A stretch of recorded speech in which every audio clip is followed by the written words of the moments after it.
veut être beau. Parce qu'il était beau. Quand Dieu l'a créé, il était parfait. Il était un chef-d'œuvre. Mais par le péché, il est tombé. Le péché est quelque chose de mauvais. Alléluia. C'est ce que Dieu pouvait lui dire dans Genèse 3 au verset 16. Il dit à la femme, j'augmenterai la souffrance de tes grossesses. Tu enfanteras avec douleur. Alléluia. Pourquoi il y a des cris à la maternité? À cause du péché d'Adam. Alléluia. Amen. Pourquoi la femme passe 9 mois de tourment? Alléluia. Amen. À cause du péché. Il n'en était pas ainsi au commencement. Quand Dieu a créé, l'homme n'avait aucune douleur dans et sur son corps. Tout était bon. Tout était beau. Alléluia. Amen. Il dit, et tes désirs se porteront vers ton mari, mais il dominera sur toi. Il y avait la parité avant, mais depuis le péché, Dieu l'a brisé. Il a mis la femme dans une position inférieure à l'homme. Alléluia. Amen. Vous qui allez réclamer la parité dans 2 semaines, au mois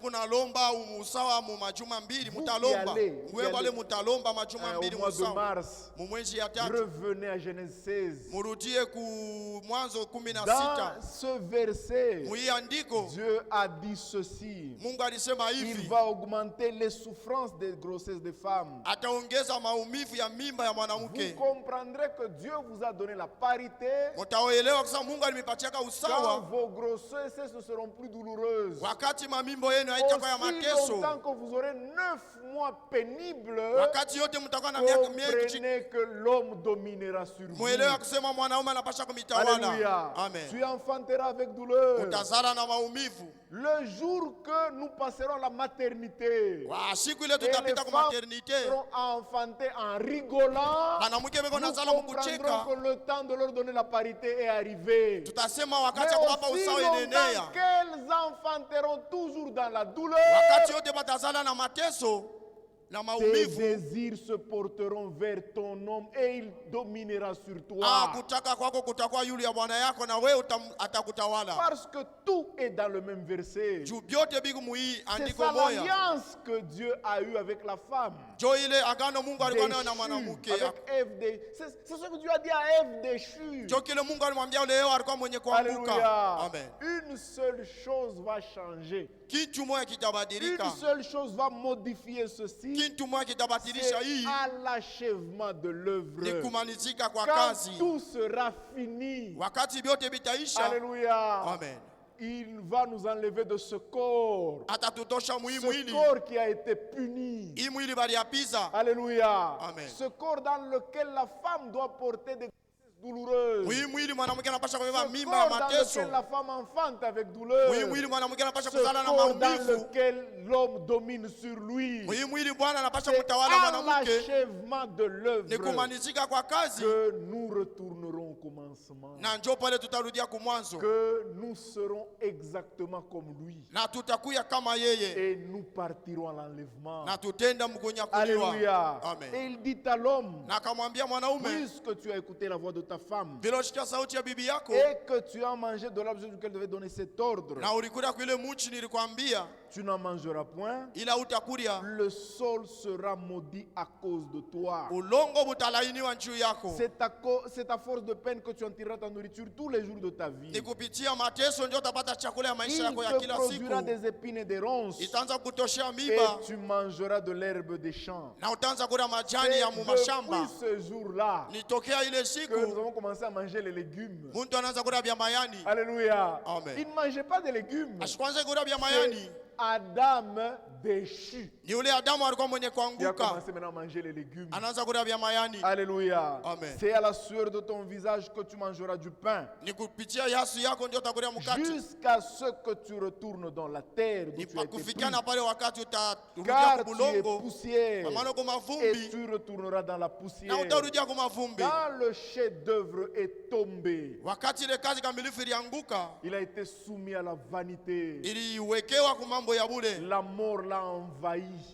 Lufiri mutawala. Lui qui avait une jeunesse éternelle, Ule alikuwa na buyana wa il a milele. commencé à vieillir. Anaanza kuzeka. Lui qui avait une bonne santé éternelle, Alikuwa na afya njema ya il a milele. commencé aussi à tomber malade. Anaanza kuya magonjwa. Avant, il ne tombait pas malade. Mwanzo siku yake magonjwa. Alléluia. Amen. Mais ce n'était pas ça le dessein de Dieu. Ile siku yake makusudi ya Le Mungu. dessein de Dieu Makusudi ya était Mungu de créer un homme à son image. ni kuumba mtu kufuatana na picha Le yake. dessein de Dieu Makusudi ya était Mungu que ilikuya tel qu'il est, vile que eko nous soyons aussi. na shi tukuye vile Lui ne meurt pas. yashi Que kufake nous ne puissions pas non plus mourir. na shi tushipate Lui ne kufa tombe pas malade. yashi kuweka Que lake nous ne puissions pas non malari plus tomber malade. na shi tushanguke C'était ça malari. le dessein de Dieu. Yeye ile ndio ilikuwa C'est ainsi makusudi ya que Mungu. Dieu se décida njo vile Mungu alibeba de mpango racheter l'homme, ya kukombola de mtu le ramener à la position de départ. kumurudisha kwile hali ya Non pas de kumwanzo. créer un autre homme, Hapana kuumba mais mtu de le mwingine restaurer. lakini kumurudisha. Son œuvre était tombée. Kazi yake Dieu ilianguka. se décida de le redresser, Mungu anapenda de le kuilamusha, ramener dans la position du commencement. kuirudisha muhali ya kumwanzo. Alléluia. Amen. Quand l'homme était un chef-d'œuvre, Wakati mtu alikuwa kazi Dieu se kamilifu, décida de faire encore de lui un chef-d'œuvre. Mungu alipenda tena kufanya C'est ainsi kazi qu'il kamilifu juu commença la yake. deuxième œuvre, Kwa kazi ya pili anaanza la rédemption. ile ukombozi Et pour racheter l'homme, na njia ya kukombola mtu. alléluia, Amen. comme pour créer, Juu ya kuumba Dieu utilisait la parole. Mungu alikuwa anatumia Dieu neno. créait par la parole. Mungu alikuwa anaomba kupitia Une parole neno. sortait de Dieu Neno moja et ilikuwa inatoka kwa amenait les Mungu. choses à l'existence. Na inaleta vitu C'est ainsi vinakuyako. que même pour racheter l'homme, Na njia ya kukombola mtu, la parole fut faite chair neno likalifanya mwili et elle habita parmi nous, na inaikala en katikati yetu. devenant proche parent de l'homme, Inakuya mtu mkombozi karibu na comme mtu. l'exigeait la propre loi de Dieu. Vile ilikuwa nalomba ile Parce que sheria ya dans Mungu. Lévitique 25, Walawi makumi Dieu mbili na donne la tano condition de rachat. Mungu analeta kanuni ya Il dit ukombozi. que si Anasema un homme devient pauvre, kama mtu anakuwa masikini, lisons Lévitique 25 tusome Walawi makumi mbili na tano rapidement. Lévitique 25, mbili mbili mala mbio mbio, verset 25. Nous lisons makumi ceci. mbili na tano. Si ton frère devient pauvre, Kama ndugu yako anakuwa masikini, alléluia, amen. Jésus n'a pas honte d'être appelé notre frère. Yesu ashina naya kutuita bandugu yake. Son frère était devenu pauvre. Ndugu yake alikuwa masikini. Pauvre pourquoi? Masikini juu Lui ya qui nini? était riche, Yeye alikuwa il mtajiri. avait la terre comme héritage, Yeye alikuwa na udongo kama urithi, mais il l'avait vendu au péché. lakini aliujisha kuzambi. Se retrouva dépourvu de son héritage. Ni kusema anajikuta mwenye kupotesha urithi C'est wake. ainsi que Ndio kwa maana quand Satan est venu tenter Jésus-Christ, wakati shetani alikuwa kumpima Yesu, il lui dit, akamwambia si tu fais ceci, kama unafanya je vais hii te donner tout ça. nakupatia hivi Jésus vyote. ne lui a pas dit, tu mens, ce n'est pas pour toi, c'est Yesu pour l'homme. asikumwambia Non. kusema unalanda ni Il vyambo. savait que nous avions déjà vendu ça. Yesu aliweka sasa tunesha kujisha ile. Alléluia. Amen. C'était pour Satan. Ilikuwa ni njia ya shetani. Alléluia. Amen. Mais Dieu dit, Lakini Mungu akasema commençons au verset 24, dans tout le pays dont vous aurez la position, muinchi la yote possession, mutakuwa na mutashika,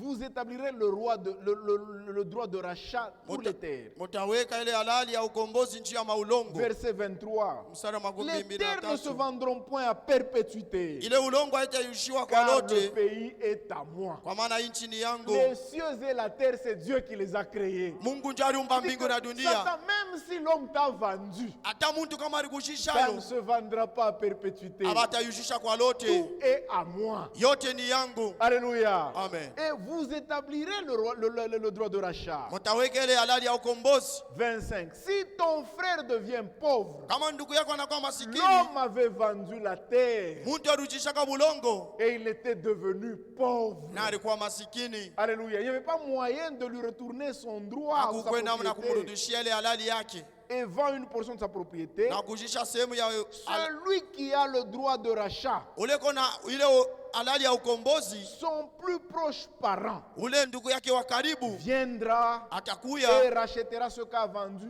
son frère. atakuya kukomboa kile ndugu Il yake n'appartient arudisha. pas à celui qui est en prison de payer son prix, de Haikukuya négocier. ule ko alikuwa mgereza alipe ile bei. Alléluia. Amen. Quand vous êtes incarcéré, Kama nakuya kukamata vous êtes à kufunga Kassapa ou au parquet, ukasapa, ce n'est pas à vous de commencer à chercher, parce que vous êtes au cachot. haina wewe kutafuta namna Ce kulikombola sont ceux qui kumkasho, sont dehors. ni wale wenye kwa nje. Alléluia. Amen. L'homme était déjà au cachot du péché. Muntu alikuwa mgereza ya Et tout zambi, homme qui naissait par la femme naissait prisonnier du péché. na wote alikuwa nazare kwa mwanamke alikuwa mfunga wa zambi. Alléluia. Amen. Il fallait trouver quelqu'un dehors. Ilipaswa kupata muntu wa Mais nje, pas n'importe qui. hapana muntu wowote, Un proche parent. lakini ndugu wa karibu, ndugu Alléluia. mkombozi. Amen. Ça, mutafute banduku yake. Ça, mina kwa ndugu rafiki yake, on va te chasser. Je suis son ami, bata kufukusha. Alléluia. Amen. On a besoin de ses parents, Beko lazima ya bazazi yake, ses proches parents. bandugu yake wa karibu. C'est ainsi que, Jo kwa maana en Apocalypse 5, mu Ufunuo 5 Alléluia, Amen. on demanda balikuwa qui nalomba est digne nani de anastahili prendre le livre, ya kubeba kitabu rompre les sceaux. na kuvunja mihuri. Alléluia. Amen. Ce livre, Kile kitabu. oh là là, c'est merveilleux. Alléluia. Amen. On demandait qui était digne. Balikuwa nalomba nani Qui pouvait alistahili, racheter l'homme. nani aliweza kukombola muntu. Au ciel, personne n'était trouvé digne. Kumbingu hakuna ule kutiwa mwenye kustahili. Pourquoi? Juu ya nini? Parce qu'au ciel, il y a des anges. Juu kumbingu kukuba Ils malaika sont des esprits au service de l'éternel. benye kwa maroho mukazi ya Mungu. Alléluia. Amen. Ils ne pouvaient pas sauver l'homme. Abakuwezi kuokoa muntu, Alléluia. Ils n'étaient pas ses proches parents. abakukwake banduku yake wa karibu. Sur la terre, Badunia il y a l'homme. peko muntu. Alléluia. Amen. Tout homme né de la femme, Wanaume wote mwenye kuzalika kwa mwanamke pécheur, dans la mwenye- prison, mugereza mwenye il ne peut pas se sauver. hakuna namna jikomboa. Alléluia. Amen. Dans la mer ou partout dans la brousse, Mubahari mupori il y avait des choses moins valeureuses que l'homme. kulikuwa bintu bya shipo bei kushindia muntu, Alléluia. Parce que selon la hiérarchie des vies, kufuatana na ile mambo ya maisha. la vie supérieure, c'est la vie de Dieu, Zoé. Bushima bwa yulu ni bushima bwa Mungu, Ensuite vient la vie de l'homme. kisha kuna kwa bushima bwa muntu Après la vie animale, na bushima bwa et nyama finalement la vie végétale. na bushima bwa La vie mayani. végétale ne peut pas payer le prix de l'homme. Ubu bushima bwa mayani abukuwezi kulipa bei ya muntu, La vie animale non plus. atele bushima ya C'est bunyama. ainsi que même dans l'Ancien Testament, Hata mwagano la kale ceci aidait seulement à couvrir. hii ilikuwa nasaidia kufinika. Alléluia. Amen. Mais pas à ôter le péché. Hapana kutosha zambi. Alléluia. Amen. Il fallait un proche parent. Ililomba ndugu wa karibu, Nulle part le proche parent ne fut trouvé. fashi yote akupatike yule ndugu wa C'est karibu. en ce jour Ni mwile siku que la parole, hii neno alléluia, que Amen. Dieu lui-même Mungu ye mwenyewe se décida de se faire proche parent de l'homme. akabeba mupango ya kuya ndugu wa karibu wa Et pour muntu. le proche parent de l'homme, il fallait apporter aussi cette chair. Juu ya kuya ndugu wa karibu wa muntu ifo La kuvala hii chair dans mwili. laquelle coule le sang. Mwile mwili mko na via damu. Alléluia. Amen. Et Jean dit, Na Yohana anasema, je vis au milieu du trône nikaona katikati ya kiti ya enzi un agneau comme immolé. mwana kondosa mwene Alléluia. kuchinjiwa. Il a vu en Dieu sortir un agneau pour le sacrifice. Aliona ndani ya Mungu munatoka mwana kondo njuu ya Dieu sadaka. se décida, Mungu akabeba mupango alléluia, de se faire proche parent de l'homme. ya kuwa ndugu mkombozi wa La mtu. parole Neno a été faite chair. ilijifanya kuwa mwili. Alléluia. Amen. Pour devenir notre frère Injui kuye ndugu yetu et venir mourir à notre place na kuya kufa pafashi afin de yetu payer le prix qui était exigé. juu ya kulomba ile bei balilomba. Alléluia. Amen. De même que pour la création, seul Dieu avait la pensée de l'œuvre. Vile vile na maumbile Mungu alikuwa na mawazo ya kazi Lui seul. ye mwenyewe. De même pour la rédemption. Vile vile njuu ya Dieu ukombozi seul a la vision de son œuvre. Mungu eko na ono ya kazi yake. Et personne ne peut la comprendre à part Dieu lui-même. Hakuna mtu anaweza kuielewa isipokuwa Mungu ye C'est mwenyewe. pourquoi Ndio kwa maana Avant qu'il ne monte au ciel, mbele apande kumbingu, il demanda aux apôtres d'attendre. akalomba ba mitume bachunge, Parce qu'il savait qu'ils n'ont encore rien compris. asema aliyua kusema baelewa kintu. Alléluia. Amen. Il leur a dit, attendez à Jérusalem. Sa muchunge ku Il faut Yerusalema, que je vous donne une partie de moi. sasa nimipe sehemu yangu, Pour que vous puissiez comprendre mon œuvre comme moi. muelewe kazi yangu kama vile mimi Je naelewa. répète. Mimi nayasemelula. Alléluia. Amen. Seul celui qui fait l'œuvre Ni paka ule kona fanya kazi, comprend ce qu'il veut faire. eko na elewa kila anapenda Lui seul kufanya. a la pensée de son œuvre. Ye mwenye kona mawazo ya kazi yake. Alléluia. Amen. Les pierres ne comprenaient pas l'œuvre de Petro Dieu. hapakuwa naelewa kazi ya Mungu. Paul non plus. Paulo hapana. André ne comprenait pas. Andrea sikuwa naelewa. Personne ne comprenait l'œuvre de Dieu. Hakuna mtu alikuwa naelewa kazi C'est ya pourquoi Mungu. il leur a demandé d'attendre à Ndio kwa maana Jérusalem. alibalomba muchunge ku Yerusalema. Que d'abord il leur donne une partie de lui. Juu abapatie sehemu yenye kwa yake. Alléluia. Pour Amen. qu'ils comprennent maintenant son œuvre comme lui. Juu baelewe kazi yake kama Quand yeye. Jésus parlait du baptême, Wakati Yesu alikuwa anasema njoo Pierre et ubatizo, ses amis n'avaient rien compris. Petro na marafiki yake habakuelewe kitu. Quand il parlait de la divinité, Wakati alikuwa anasema juu ya Pierre kimungu, n'avait rien compris. Petro asikuelewe Il kitu. leur fallait avoir son esprit. Ilibapasha bapokee roho yake.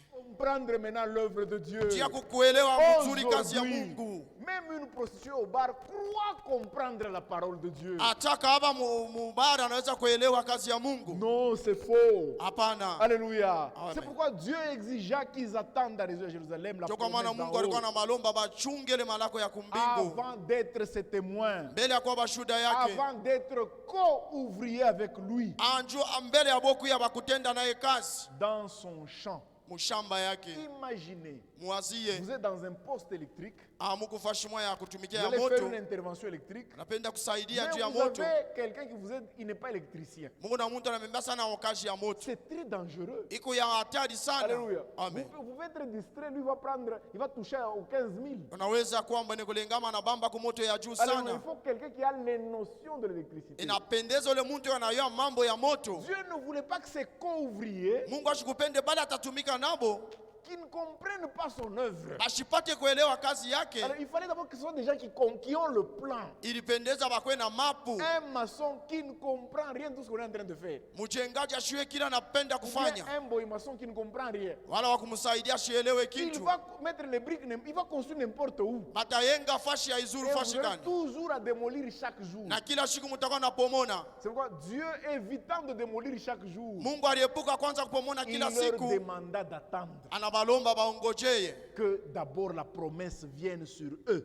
Mbele malako ikuye yulu C'est yabo. ainsi que eux aussi, Ndio kwa maana nabo pia obéissants qu'ils étaient, vile balikuwa bakutii, ils attendaient la promesse du Père balikuwa na chungele malako ya baba à Jérusalem. kule ku Ce Yerusalema. n'est que quand cette promesse est descendue sur eux, Ni wakati ile malako qu'ils ilishuka peuvent yulu maintenant yabo, aller proclamer le royaume de Dieu. bale balipasha kwenda kutangaza Parce ufalme wa qu'ils Mungu. avaient maintenant bien compris le Na plan de pale Dieu. balielewa mzuri mapo ya C'est Mungu. pourquoi, Ndio kwa maana malgré que Jésus leur avait dit allez baptiser au nom du Père, Fils et Saint-Esprit dans Matthieu 28, hata vile Yesu alimwambia mwende mkabatize mjina la Baba na la dans Mwana na Roho Marc 16, Mtakatifu mu Marko alléluia, il leur 16. a demandé d'attendre Alibalomba mchunge. parce qu'il avait encore beaucoup de choses à leur dire. Ndio alikuwa na vitu vya Et mingi vya qu'ils kumwambia. étaient incapables de les écouter maintenant. Na bakukuwe na uwezo ya Parce qu'ils kubishika. n'avaient rien en eux pour comprendre le royaume de Dieu. Ndio bakukuwe na kitu ndani yabo njia kuelewa Parce ufalme wa que Mungu. lui seul avait la pensée de son œuvre. Ye mwenyewe alikuwa na mawazo ya Il kazi fallait yake. qu'il se déverse en eux pour qu'ils puissent comprendre comme lui. Ilipasha jipunguze ndani yabo njoo Et baelewe kama quand yeye. l'Esprit de Dieu est descendu, Na wakati roho ya Mungu ilishuka, on a demandé à Pierre, que ferons-nous? balimulomba Petro tufanye Pierre nini? ayant maintenant compris la vision de l'œuvre, Vile Petro alielewa ile ono Pierre ya ayant maintenant kazi. compris le dessein de Dieu, Ile Petro alielewa makusudi ya il leur a Mungu. dit, Akabambia allez, mwende repentez-vous Mutubu. et faites-vous baptiser au nom de Jésus-Christ. na mabibatize Parce mjina qu'il la avait Yesu Kristo. maintenant compris la volonté de Dieu. Bali alielewa kazi mapenzi Il ya avait maintenant Mungu. compris c'est quoi le nom du Père, Fils et Saint-Esprit. Alielewa jina ya Baba, Mwana, Roho Il avait Mtakatifu. compris que c'est le Seigneur Jésus-Christ. Alielewa kusema ni Bwana Yesu Il Kristo. ne pouvait rien faire avant. Ashikuwezi kufanya kitu mbele. Alléluia. Amen. Parce qu'il ne pouvait pas comprendre l'œuvre de Dieu. Ashikupashe kuelewa kazi ya Mungu. Alléluia. Amen. C'est ce que Paul dit dans 1 Corinthiens chapitre 2. Ndio kile Paulo anasema mu Wakorintho wa À partir kwanza du sura ya verset 2 mstari wa 9. Il dit ceci. Anasema hivi 1 Corinthiens Wakorintho wa kwanza chapitre 2. mstari wa 2. Mais comme il est écrit, Vile naandikiwa ce sont des choses que l'œil n'a point vues. ni mambo licho haikuone. Personne n'a vu Jésus ici. Hakuna mtu alimuona Yesu hapa. Personne n'a vu Pierre. Hakuna mtu alimuona Personne Petro n'a vu hapa. Paul. Hakuna mtu alimuona Ce Paulo. sont des choses que nous n'avons pas vues. Ni vitu hatukuone. Personne n'a vu comment Dieu créait. Hakuna mtu alionaka vile Mungu eko naumba. Alléluia. Même Moïse, Hata Musa qui avait écrit la Genèse, wala aliandikaka il kitabu ya n'était pas là Mwanzo. quand Dieu créait. Ashiku yake pale Mungu alikuwa Ce sont naumba. des choses que l'œil n'a point vues, Ni vitu vile licho que ione. l'oreille n'a point entendues, Hata lisikia ikushikie. et qui ne sont point montées au cœur de l'homme. Na ikupande kumoyo wa mtu. Des choses que Dieu a préparées pour ceux qui l'aiment. Bile vitu Mungu alitayarisha njia wale wenye kumupenda. Dieu nous les a révélées par l'Esprit. Mungu alitufunulia vya kupitia roho. Il a fallu que son esprit soit en nous Ilipendeza roho yake kwa ndani pour que nous yetu. puissions comprendre comme lui. Juu tuelewe kama Mungu. Alléluia. Amen. L'œuvre, c'est Kazi seulement l'auteur de son œuvre qui la comprend. ni paka mwanzisi wa ile kazi ndio L'œuvre de Dieu, il n'y kunaelewa. a que Dieu seul qui la comprend. Kazi ya Mungu ni paka Mungu eko C'est pas pour la naelewa.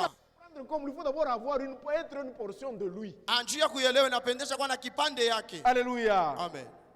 Des choses que Dieu a préparées pour ceux qui l'aiment. Vile vitu Mungu alitayarisha Dieu njia nous wenye les a révélées kupenda. par l'Esprit. Mungu alitufunulia vya kupitia roho. Dieu nous les a révélées. Mungu alitufunulia vya kupitia roho. Révélation pour comprendre ces choses. Inapasha ufunuo njia kuelewa hivi bintu. Car l'Esprit sont tout de même les profondeurs de Dieu. Ile roho inachunguza hata maupana ya Mungu.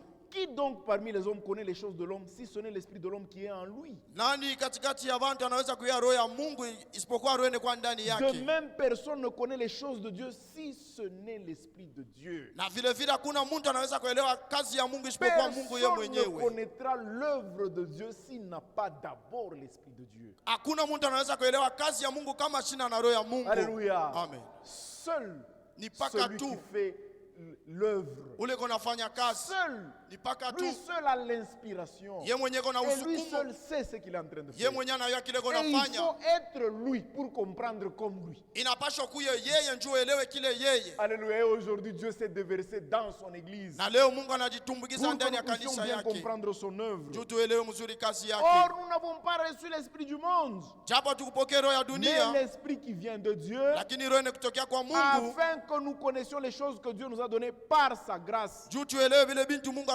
alitupachia kupitia Et neema nous yake. en parlons, Na tuko na bisema non avec des discours qu'enseigne la sagesse humaine, hapana na vile bantu beko na bisema, mais avec ceux qu'enseigne l'esprit, na ile roho iko nasema. employant un langage spirituel pour des choses spirituelles. Mkusema msemeo ya kiroho njuu ya kusema Les- vitu vya kiroho. Dieu a son langage. Mungu eko na msemeo wake. Notre langage, ce n'est pas son langage. Msemeo yetu haina msemeo ya Dieu a Mungu. son langage qui est conforme à sa parole. Mungu eko na msemeo yake na mbatana na neno lake. Alléluia. Et de même qu'une œuvre d'art part toujours d'un tronc d'arbre plus grand, Hata vile une œuvre d'art, kazi ya kazi moya part toujours d'un tronc d'arbre plus grand, haiko naonesha vitu minene, part inatokaka iko na toa. inatokea ku kimuchi kinene. Alléluia. Amen. Ou d'un grand roc aux dimensions plus grandes. Hata kuro uribwe moya mwamba ya munene. Vous voulez faire une statue de cette taille. Unapenda kufa sanamu, Vous ne prendrez pas un bois de cette taille. hautabeba muchi ya ile Vous prendrez un bunene, bois plus grand. tabeba muchi ya Vous munene. commencez à le tailler Juu ya kwanza jusqu'à kuichora, ce que vous allez arriver aux dimensions voulues. na pale mutafika mubunene ile inapashwa. C'est ainsi que Jo kwa maana Dieu, au commencement, Mungu kumwanzo il n'avait pas déjà fait sa petite équipe, son petit troupeau. Non. ashikufanya kakunji yake kakaloko, Il invita tout le monde. akaita bantu bote. Alléluia. Amen. Quand il commença son œuvre, Wakati anaanza kazi il yake, invita les publicains. anaita watu bote, Les watoza publicains. koti. Alléluia. Comme Matthieu et Zachée. Matayo na Zache. Il invita les pharisiens. Anaita wafarisayo. Comme Nicodème et Paul. Sa Nicodème na Paulo. Il invita les prostituées. Anaita Comme bakahaba. Marie de Magdala. Ule Maria wa Il Magdala. invita des brigands. Anaita Comme bajambazi. celui de la croix. Ule wa kumsalaba. Il invita tout le monde. Akaita bantu bote. Il partit d'un tronc plus grand. Akabeba ile mchi ya munene. Pour commencer à le tailler. Juu ya kwanza Jusqu'à kuichora. avoir un petit troupeau. Juu ya kuwa na kunji moja kidogo. Alléluia. Amen. Donc, cette œuvre Ile kazi de rédemption, ya ukombozi Dieu l'a destinée à tout le monde. Mungu aliiweka kwa bantu Comme bote. Paul le dit à Timothée, Vile Paulo anamwambia la Timothée, volonté, ce que Dieu veut, kile Mungu c'est anapenda que tous les hommes soient sauvés. hivi bantu bote C'est la baokolewe. volonté de Dieu. Ndio mapenzi ya Dieu Mungu. veut que tout le Lubumbashi soit sauvé. Mungu anapenda Lubumbashi yote Dieu veut que tous les iokolewe. Congolais soient sauvés. Bakongomani bote baokolewe. Mais tous les Congolais ne seront pas sauvés. Bakongomani bote abane baje Parce kuokolewa juu ya nini? en dehors de la volonté de Dieu, Nje ya mapenzi ya il y a aussi Mungu la volonté de l'homme. kuko mapenzi ya Pour le mtu. libre arbitre. Ah, kile Ils ne seront kipendaro pas vous sauver à cause de leur propre volonté. abaokolewe kupitia Sinon, kipendaro Dieu chabo. lui veut que tout le monde soit sauvé. Ah, Mungu anapenda bantu wote C'est ainsi que cette baokolewe. invitation solennelle a été donnée à tout le monde. Ile aliko ilipelekwa kwa bantu Dieu bote. nous a dit, Mungu allez anatuambia par tout le monde mwende fashi et yote, prêchez la bonne nouvelle hubiri à habari toute la njema kwa création. maumbile yote. Ce message Hii est ujumbe destiné à tout le monde. iko yenye kuweka kwa La bantu parole de bote. Dieu Neno la est Mungu destinée à tout le monde. inaweka kwa bantu À bote, toute la création. kwa maumbile À yote, toute âme qui vit. kwa nafsi yote kunaishi. Alléluia. Amen.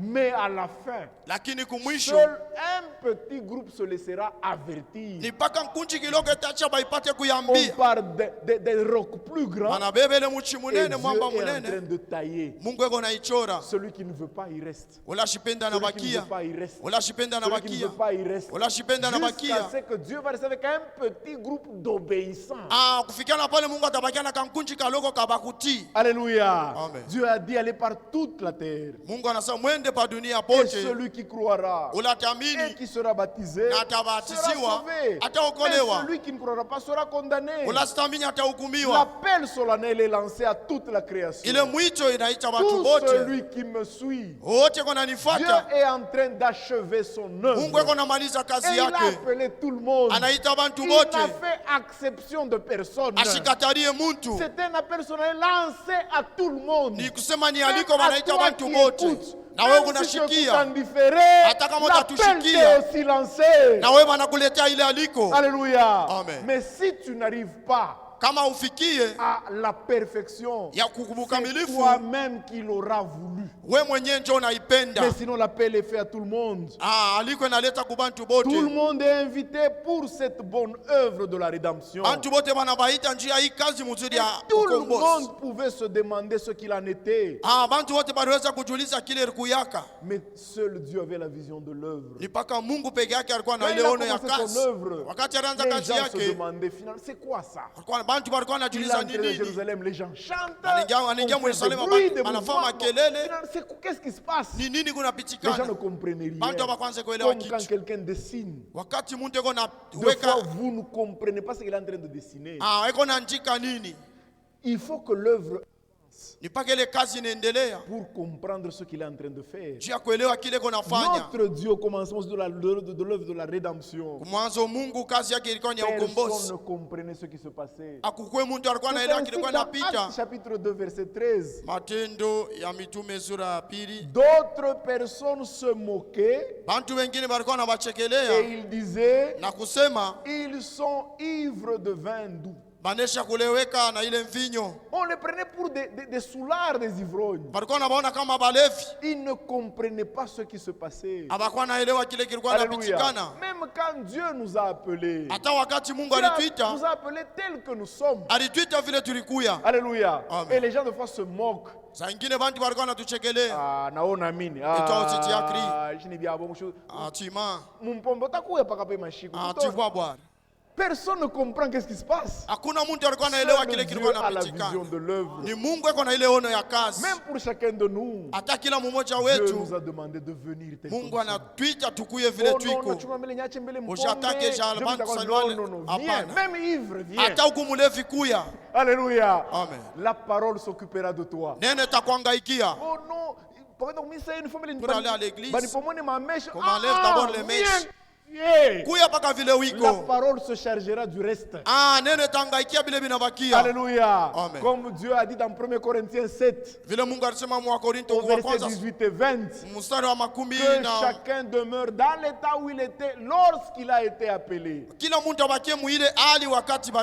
vous faites pas chrétien de vous-même. Laissez le travail à la parole. L'homme ne s'était pas créé lui-même. C'est la parole qui créait. Parce que dans la parole il y avait la vie. L'homme ne se fera pas saint de lui-même. C'est la parole qui nous sanctifie. Parce qu'en elle il y a la vie. Alléluia. Amen. Il n'appartient pas à la graine de se sécher elle-même. On lui demande seulement de rester au soleil. C'est le soleil qui fera le reste. Alléluia. Amen. Venez. Venez. Tel que vous êtes. Ne vous reprochez de rien. Venez seulement. La parole va se charger de tout. Sinon vous vous ferez chrétien vous-même. De soi-même nous-mêmes. Nous faisons de nos enfants nos propres chrétiens. Nous faisons de nos amis nos chrétiens à nous. Non. Laissez-les venir à la parole. La parole fera d'eux des chrétiens de Dieu. La parole fera d'eux des vrais enfants de Dieu. Tout le monde se moquait. On pensait qu'ils étaient ivres. Mais plus l'œuvre avançait, plus elle devenait identifiable par tous. Les gens qu'on traitait d'ivres, quelque temps après, on les a vus à Antioche, on les a appelés des chrétiens. Parce que leur vie ressemblait à Jésus-Christ.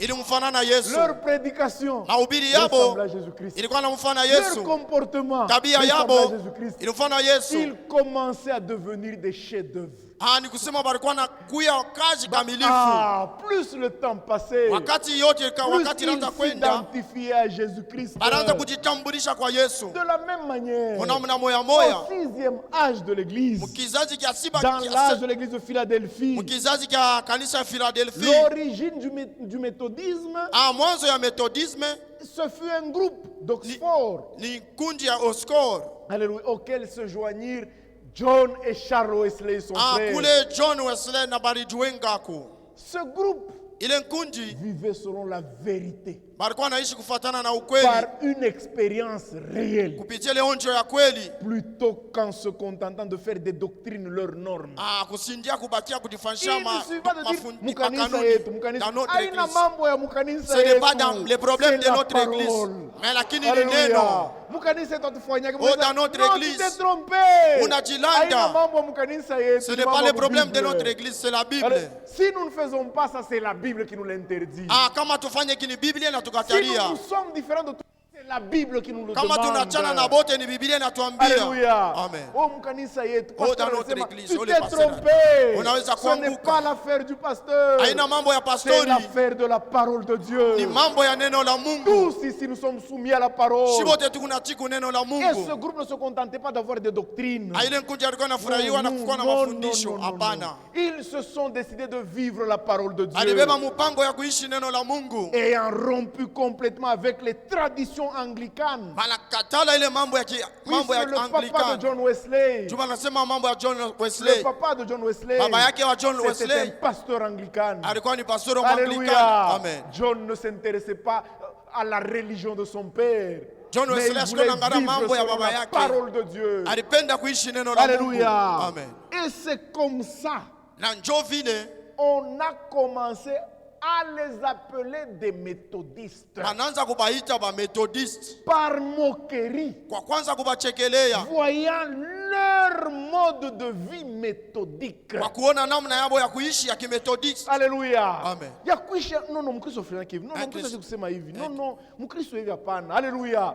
On a des vous avez ma méthode, moi ma principe. C'est comme ça qu'on les appelle des méthodistes. Mais aujourd'hui, le nom méthodiste est devenu une gloire. Tu pries où? Nous sommes des méthodistes à 100%. Ce n'était pas une gloire, c'était une insulte. On les a identifiés comme étant des gens qui vivent avec méthode. Toi, méthodiste qui me suis, est-ce que tu vis comme John Wesley vivait avec méthode?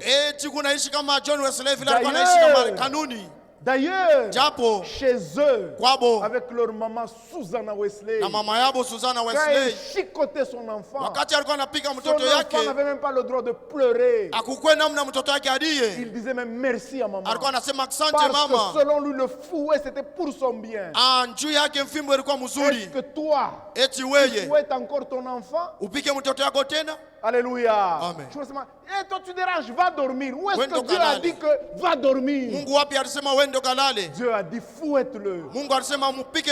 Alléluia. Amen. Où est-ce que Dieu a dit va dormir?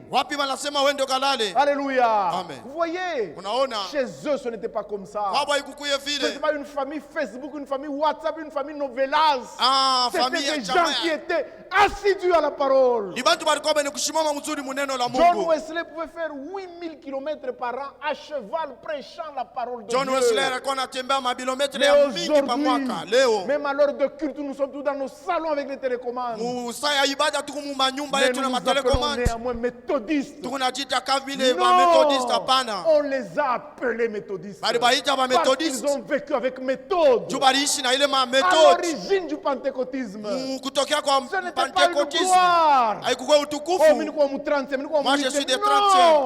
C'était une insulte parce qu'ils se comportaient comme les Pierre et les André et tout ça à la Pentecôte. Ils se roulaient par terre sous l'onction. Ils étaient des fous de Jésus. À cause de la parole. Ils pouvaient en mourir. Ils étaient à tout. Est-ce qu'aujourd'hui, pentecôtistes, vous êtes prêts à tout? Alléluia. Amen. À cause de l'argent, vous abandonnez la chair pour faire la politique. Et vous appelez néanmoins pentecôtistes. Et ils n'avaient rien à faire avec la politique. C'était des fous de Jésus. Alléluia. On les a vus se comporter comme à la Pentecôte. Et on les a appelés des pentecôtistes. Alléluia. Mais aujourd'hui, ce n'est pas ce théâtre qu'on voit à la chair. Ce n'est pas cette comédie qu'on voit à la chair. Ce n'est pas cette blague qu'on voit à la chair. Qu'est-ce qu'on a à voir de nous présenter ton voyage à Dubaï? Qu'est-ce qu'on a à voir de nous présenter ta femme? Comment elle est habillée? Est-ce que c'est ça la parole de Dieu? Non, Dieu créé par la parole. Et aujourd'hui, c'est la parole qui transforme. Il n'appartient même pas à l'œuvre de s'identifier. Quand on a fait un dessin du président Tshisekedi par exemple, l'artiste n'a pas besoin d'écrire en président. Non. Nous qui voyons, nous allons dire qu'il a dessiné le président Tshisekedi. On n'a pas besoin de se pomper la poitrine chrétienne. Non, laissez que ce monde nous appelle des chrétiens. Notre vie, nous devons arriver à être des chefs-d'œuvre, des œuvres achevées, exactement comme Adam au commencement. Terminons par Philippiens chapitre 1er. L'écriture que nous avons lue, je suis persuadé que celui qui a commencé cette bonne œuvre en vous l'achèvera, l'amènera à perfection. C'est une œuvre qui a commencé et elle finira par faire de nous des chefs-d'œuvre, des vrais méthodistes, des vrais pentecôtistes, en résumé des vrais chrétiens. Que Dieu vous bénisse. Mungu amibariki.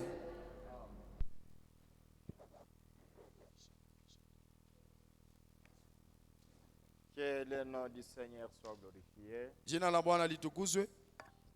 Tous nous voulons être le chef-d'œuvre de Dieu. Shibote tunapenda kwa makazi kamilifu ya Mungu. Il faut réellement que Dieu commence son œuvre en vous pour l'achever. Inapaswa Mungu anze kazi yake ndani yenu ndio apate kuimaliza. Si tu as commencé par toi-même, tu n'y arriveras pas. Kama ulianza wewe mwenyewe utafika. C'est pourquoi quand nous allons prier, ndio kwa maana wakati tutaomba, chacun dise, kila mtu aseme, Seigneur, commence ton œuvre en moi. Bwana anza kazi yako ndani yangu. Pour que toi-même tu puisses l'achever. Juu wewe mwenyewe upate tena kuimaliza. Unijaze roho yako. Unijaze roho yako. Unijaze roho yako takatifu maishani mwangu nikapate